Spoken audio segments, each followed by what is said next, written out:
This is Stephen McHugh reporting for Unique Dyslexic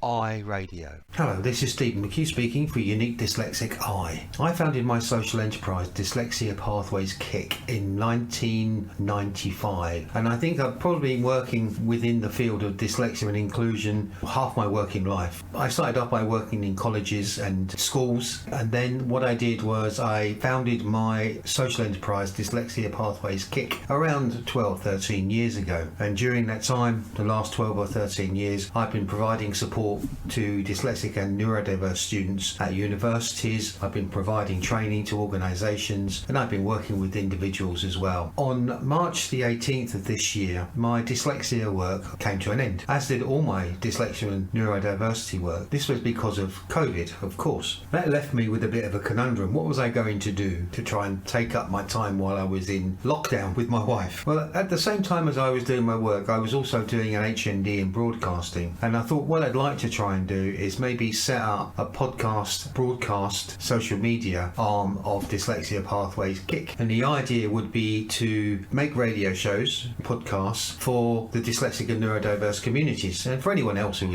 wanted to listen to it. So I already knew that there was an audience. My Dyslexia Neurodiverse blog has had over 270,000 reads or views, and so I knew that there was an audience. And I thought maybe what I'd like to try and do is set up Unique Dyslexic Eye, which is what the station's called, and try and bring that blogging into podcasting and broadcasting. Basically make it a bit more accessible, not so much reading for people to do. The overall goal of this project was to support and nurture the mental health and well-being of the dyslexic and neurodiverse communities, and that was our one overarching goal. How we were going to do that was in a couple of ways. On our podcast and broadcast, we play exclusively music written and performed by dyslexic and neurodiverse artists. We also have a bit of poetry on there. Now, I'd like to try and expand that to speakers, anyone who has something they'd like to say about dyslexia and neurodiversity. Give people 5-minute slots on the show to have their say. I'd also like to do interviews as well. So we're going to have the music and we're going to have the interviews, and then I'm going to be talking about dyslexia and neurodiverse issues. I'm going to be talking about social model of dyslexia versus medical model of dyslexia, talking about why I support the social model of dyslexia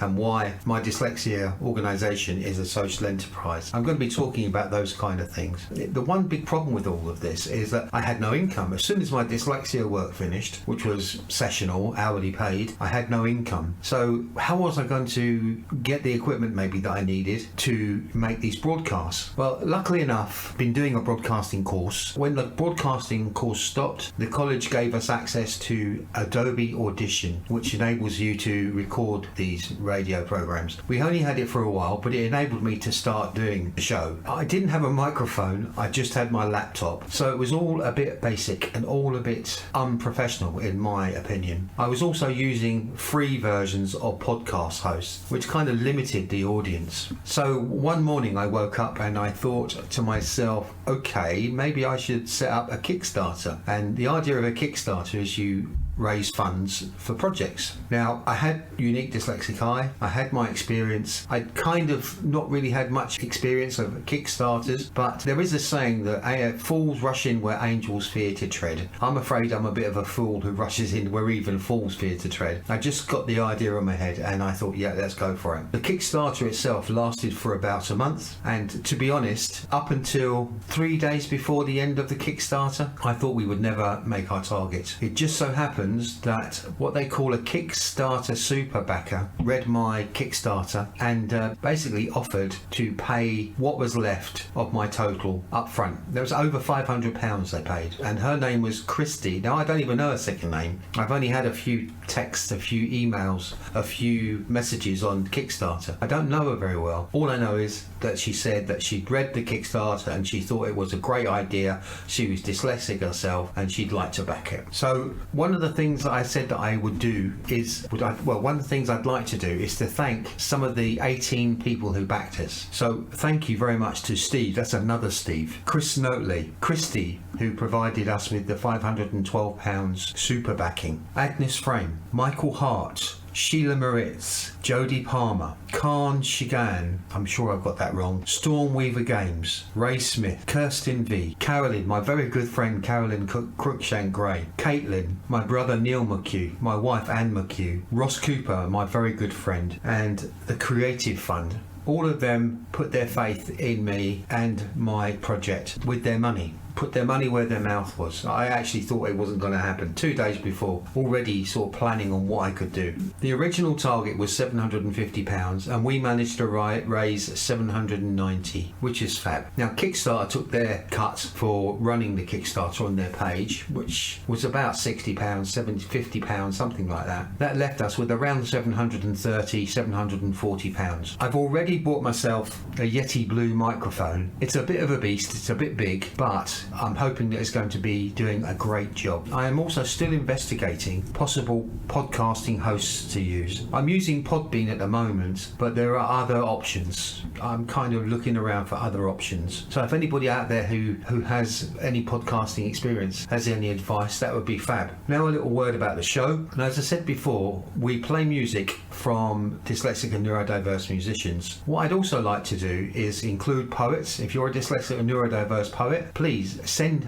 your poetry to me. We can sort out a way to do it so that we can get you on the show. Not a problem. If you are dyslexic and neurodiverse and you have something you would like to share with my audience, again, just contact me and we can work out a way of getting you on the show. Hopefully most people have a mobile phone and there are a number of different ways to record stuff on mobile phones and send them. If you send a recording to me, then I can play about with it and get it on the show. It's not a problem. So my email address is Steve, STEVE_McHugh @hotmail.com or steve.mchugh@uniquedyslexic.com. So that's unique, UNIQUE DYSLEXIC.com. All of that is lowercase, small letters. Once again, I'd like to thank all those who backed us. I'd like to thank all of those who helped share the message across their social media. Loads of people got involved and offered their help. I am absolutely stunned still to think that we managed to get the money that we were looking for, and I'm very, very grateful to Christy, our super backer, as well. Without her, none of this would be possible. Okay, so thanks very much, and now it's time for some music. And now a tune from a very talented dyslexic neurodiverse musician with her latest composition about lockdown. The track is totally live and it's a fab track. I really enjoyed listening to it. Take it away, Bex. Right, new song of mine. Wrote it just a couple of days ago. Spread the love, people.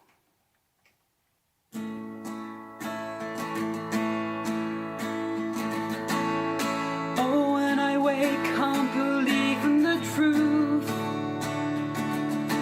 Who could have imagined this in our youth? The streets are empty, people must stay at home. Some isolated, all on their own. At times like this, it'll prove who we are. Time to look within and shine like a star. People come together to do what they can. All of humanity taking a stand. When the world becomes one, I know we can fight this for everyone. Can the world become one? And so we can fight this for everyone. So many are dying, all kinds of suffering too. Nurses and doctors, we all salute you.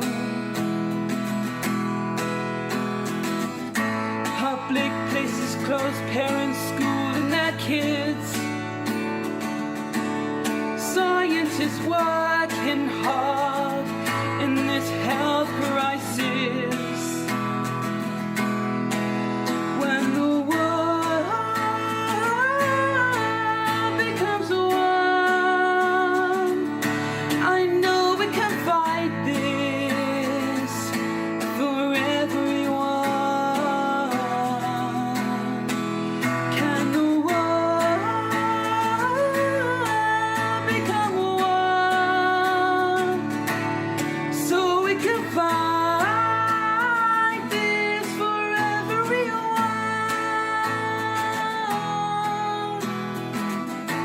Oh, missing loved ones, how everything's changed. Most things we once did had stopped and it's strange.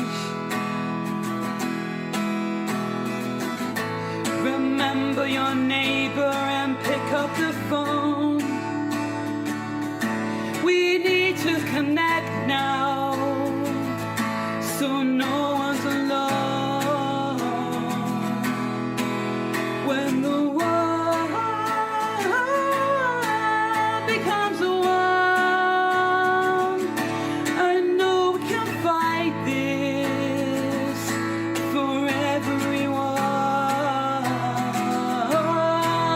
Can the world become one so we can fight this for everyone? Can the world become one? I know we can fight this for everyone. Can the world become one so we can fight this for everyone?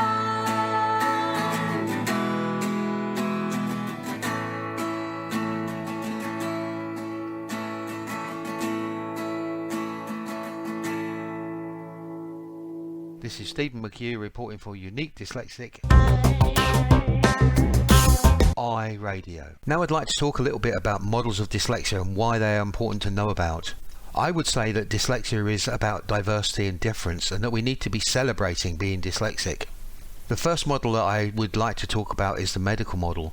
The things that define the medical model is that it says to dyslexics that dyslexia is about disorder, disability and discrepancy, that there is something wrong with us. I would say that the medical model basically disables us, and that society disables us. From day one at dyslexia unfriendly schools, for far too many of us, teachers are not trained to teach us. The materials that we are given to work with are generally dyslexia unfriendly. Unless we as a community of dyslexics change the way we think and talk about being dyslexics, we will enable society to continue to disable us. Unless we change, how can we expect society to change how it sees, views dyslexia? The charity model that says we are poor disabled people who are broken and society needs us to give us money because society pities us. It's a model that is imposed upon us by society, and it's a disempowering model. We have to go cup in hand basically to society, to charity. Finally, there's the social model of dyslexia, which tells us that dyslexia is about diversity and difference, and it's the society that disables. It's our model, developed by dyslexics for dyslexics. It's, in my view, an empowering model. It may not be perfect, but it's a start. From my perspective, both as a dyslexic and as a dyslexia and inclusion specialist with 29 years of experience working in the fields of dyslexia and inclusion, I know which model I choose. That would be the social model. Which model would you choose? And email me at Steve, STEVE _McHugh, MCCUE @hotmail.com. I will say I don't need pity. I am not broken and I am not disabled. Hashtag I am dyslexic, and that's fab. As I said before, you're welcome to comment and send me your thoughts on this. Peace, love and grooviness to you all. Thanks very much for listening. Thanks very much for sharing those words with us, Bex. Great words. Now that's a song from Ross Cooper called Here. I asked Ross about the inspiration for this song, and he says it's really a love song about the village Saint Privat, I probably got that wrong, in the Herlut region of France. Again, I probably got that wrong, which I couldn't visit this summer for the first time in 35 years. But it's also about my relationship with my mental health. Going there recharges my batteries while communing with nature. It always feels like such a privilege to be there. The song arose out of imagining being there again. It's actually called Here. Thanks very much, Ross. Take it away.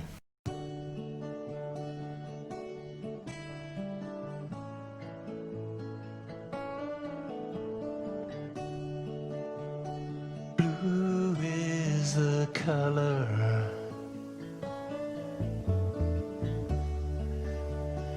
filling the sky.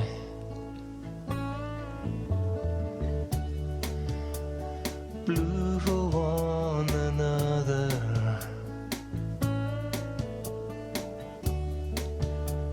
as deep as we can dive. I love to be here.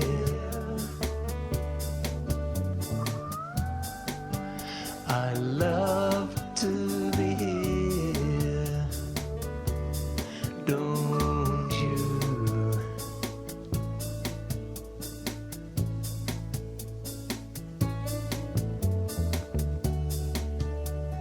Green is the color, a jungle of hills, released like a lover from my windowsill.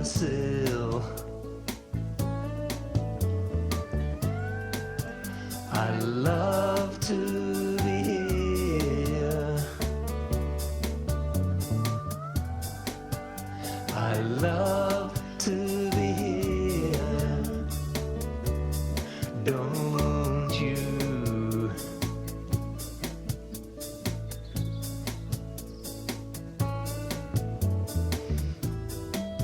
Every bird on the wing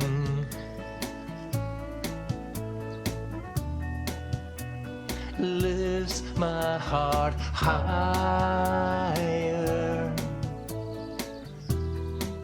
Every bird I hear sing inspires me to be.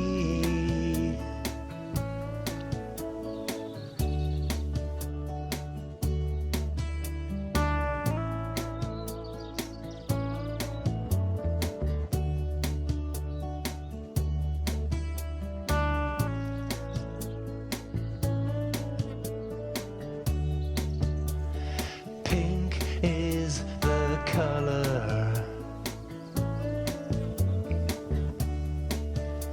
the skyline blush, as warm as the summer.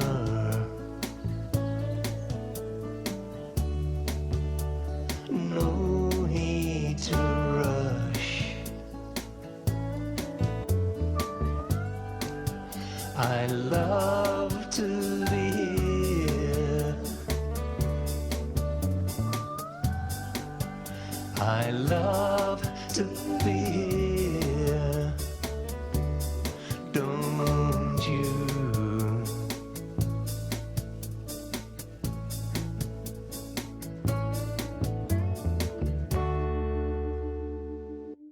Now I'd like to talk a little bit about emotional intelligence and empathy. The Dyslexia Foundation of New Zealand notes that brain research, including groundbreaking work from the Auckland University research, shows that many dyslexics have high levels of empathy, high levels of emotional intelligence. We are very good at problem solving, and that we are great at lateral thinking. Now, from my work with students, what I generally see is many dyslexics tend to be the agony aunts of their friend group. If there's a problem, problem, we will step in, or people will come to us and discuss our problem. We're good listeners, and that's really great. That's fantastic. On the downside, though, we are very bad at talking to others about our problems, and I think we keep them to ourselves. Some of that, I think, goes down to our experiences of school, where we receive a lot of negative comments from teachers. We struggle more than non-dyslexic kids, basically because our education system is so dyslexia unfriendly. Here we are, we take on board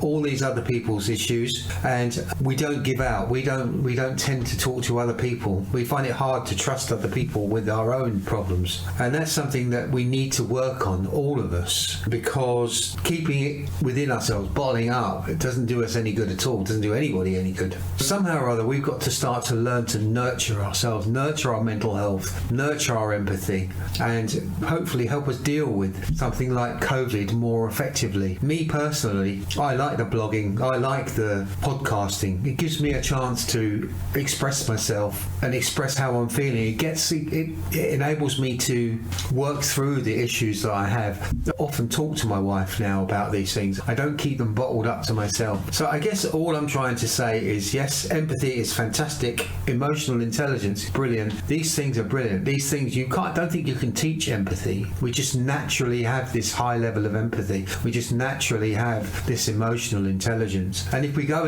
back to school again, where does anything in school help us develop that further, help us cope with empathy and emotional intelligence? It just doesn't happen. It's not something that's part of the non-dyslexic curriculum. So it's a question, I think, of finding your release. Now, we just heard Ross's song there, and I think his words and playing the song were his way of expressing his mental health and getting it out there to people. I think that's a really good way of doing it. Not all of us can play the banjo or the guitar, but we can find ways to be creative. If we are creative, we can find things to do that would enable us to cope better with our mental health. Exercise is a good way for keeping our mental health strong. Going out for a walk can help with our mental health. So I guess what I'm saying to you is, please nurture yourself, especially during these difficult times. It's important that we nurture, all of us, nurture ourselves, nurture our mental health, nurture ourselves as people, and hopefully enable ourselves to cope better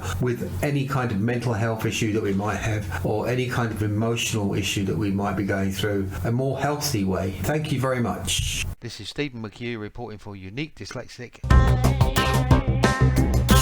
Eye Radio. Okay, so we're coming up to the last song of the show. Before we hear that, I just want to make people aware that you can find Unique Dyslexic Eye podcasts on Google, on Apple, on Podbean, on Spotify, on many good podcast hosting sites. It's free to download, so that's cool. If you could give us a review, give us a like, subscribe even, that would be even better. Fantastic, in fact. I'm going to be looking around for various types of government funding or project funding to see if I can get some more funding for the site so I can grow the project a bit more. The £750 we got from the Kickstarter was absolutely fab, and it's keeping us up and running, but like all things, we could do with more money. So now it's time for Ian McHugh's song, which is called Why Can't I Cry. And I'd like to say about Ian the fact that he's a quite famous artist. He's sold his work, he's exhibited his work, so he's a really good artist, and he started doing the music thing using this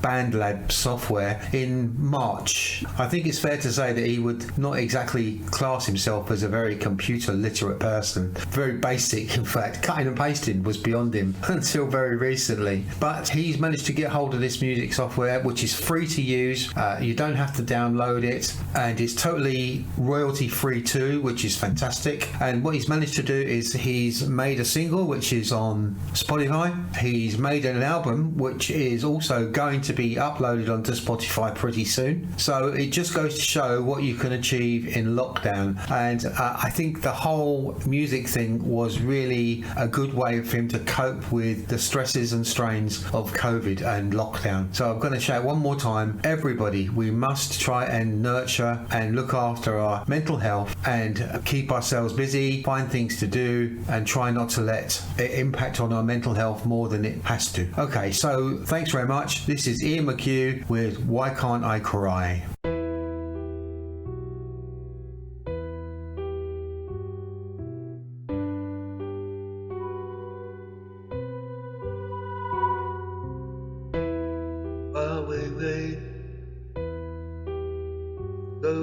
asleep.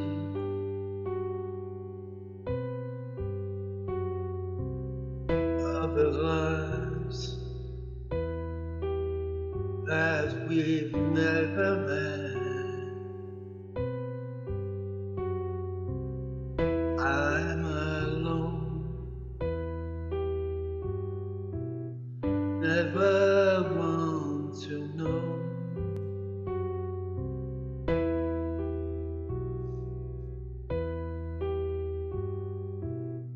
why can I cry?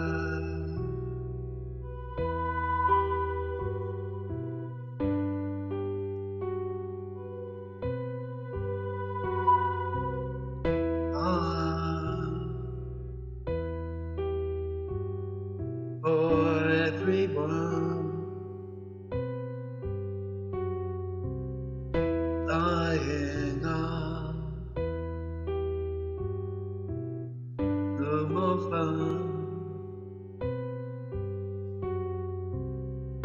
Oh, we know this could go on.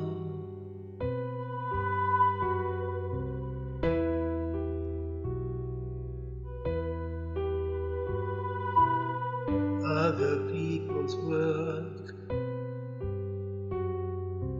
never done.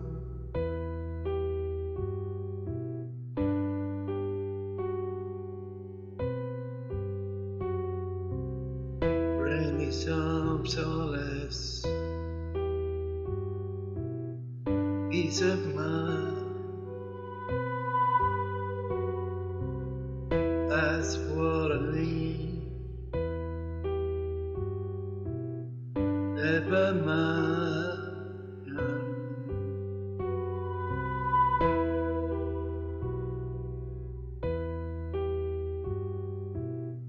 Other way can I find?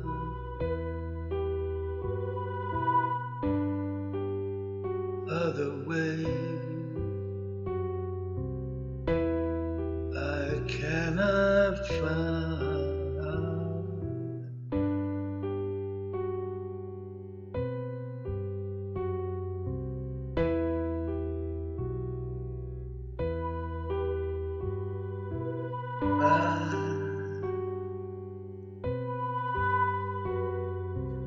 I not cry.